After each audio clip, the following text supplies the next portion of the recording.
গান বন্ধ করেন। কি অবস্থা তোদের ভাই? খুব ভালো আছি গাইস, এটা হচ্ছে আমার দোস্ত। আর আপনারা আবহাওয়াটা দেখুন, হালকা হালকা রোদ, মনোরম দৃশ্য। দোস্ত এই পার্কে যা কি হয়েছিল?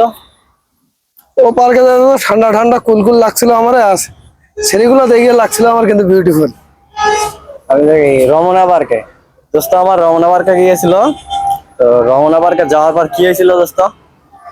ওই একজনে জিজ্ঞাসা এক কাঁঠাল গাছে কাঁঠাল হয় না কেন? মানে ওই সেরি সাংবাদিক।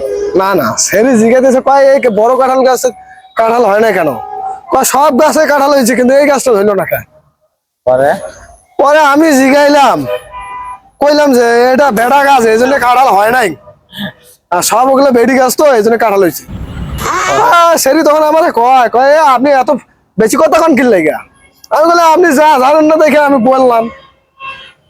ওরা সেরিরা হাইচা দিচ্ছে দোস্ত তো আমার ঠিক কথাই বলছে যে ফিল আর ফিমেল আর হলো মেল, ঠিক আছে?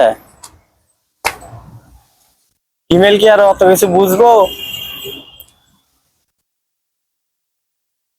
অত যদি বুদ্ধি থাকতো মায়ের মানুষের, তাহলে হাঁটুর নিচে বুদ্ধি থাকতো না। হ্যাঁ,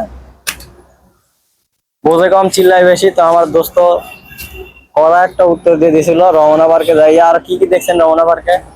অনেক কিছু দেখছি, কাঠবিড়ালি দেখছি, আপনারা তো ভিডিও পাঠাইছি না। রমনা পার্কে আবার আমরা কবে যাইতে আসছি? যাবো আমরা, সময় হলে যাবো, সামনে নাইটে যাইতে পারি।